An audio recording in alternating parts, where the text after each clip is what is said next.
और गेल इंडिया के चौथे तिमाही के नतीजे आ गए हैं। नतीजों पर गेल के सीएमडी संदीप कुमार गुप्ता से खास बातचीत किए जी बिजनेस के एग्जीक्यूटिव एडिटर स्वाति खंडेलवाल ने। आइए सुनते हैं।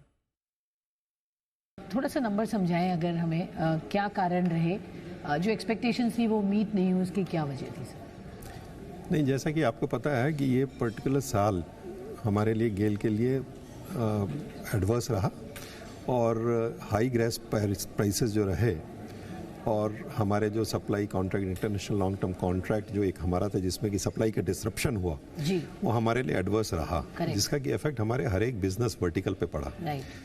इसके साथ साथ ही एपीएम गैस का डीएलोकेशन हुआ हमारे एलपीजी एक्सट्रैक्शन के लिए, तो इसका इफेक्ट हमारे एलएचसी सेगमेंट पे पड़ गया। पेट्रोकेमिकल्स क्योंकि अनवायबल रहा हाई गैस प्राइसेस पे, तो पेट्रोकेमिकल पे भी एडवर्स असर पड़ा। हमने काफ़ी समय तक अपने पेट्रोकेमिकल प्लांट को शट डाउन भी रखना पड़ा और कम कैपेसिटी पे चलाना पड़ा। और नेचुरली हाई गैस प्राइसेस की वजह से मार्केटिंग एंड ट्रांसमिशन के वॉल्यूम्स भी कम रहे और उसमें भी हमारे इंटरनल कंजम्पशन ज़्यादा रहा। तो इस हाई गैस प्राइसेस का इफेक्ट हमारे हर एक बिजनेस वर्टिकल को एडवर्सली अफेक्ट किया इस साल में, और इसलिए हमारे रिजल्ट्स उम्मीद पर खरे नहीं उतर पाए। डिपेंडेंसी ऑन इंपोर्ट्स वो लगातार एक एंडेवर है कम करने का, तो वहाँ पर क्या फोकस और आप इस साल टारगेट्स रखेंगे, कितना कम करने की कोशिश करेंगे? नहीं, हमारी कोशिश ये है कि कंट्री में जो गैस की डिमांड है वो मीट की जाए। तो जितना डोमेस्टिक प्रोडक्शन होता है, जो कि हम नहीं करते लेकिन दूसरी अपस्ट्रीम कंपनीज करती हैं, उसको उसके अलावा जो भी कंट्री की डिमांड है उसको इंपोर्टेड गैस से मीट किया जाए।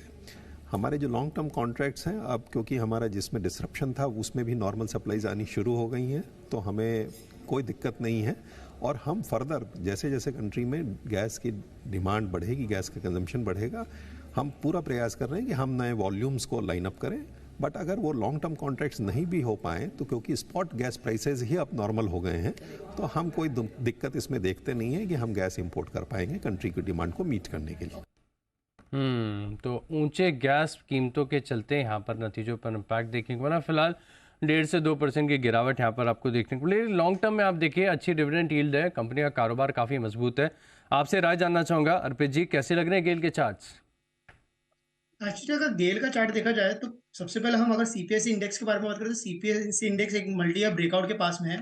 गेल में हमने कुछ दिनों में ऊपर से गिरावट देखी 115 से लेकर 104 तक का, बट अगर मंथली सेटअप देखा जाए तो अपने मेजर ब्रेकआउट जोन पे है 110 111 के ऊपर। 110 के ऊपर ही सस्टेन करता है तो हमें जल्दी 120 और 130 का मूव दिख सकता है।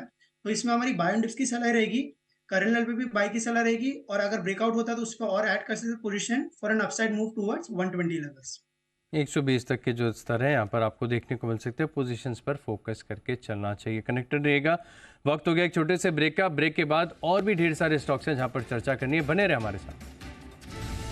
सुपर शक्ति पेश करते हैं super strong stocks of the day.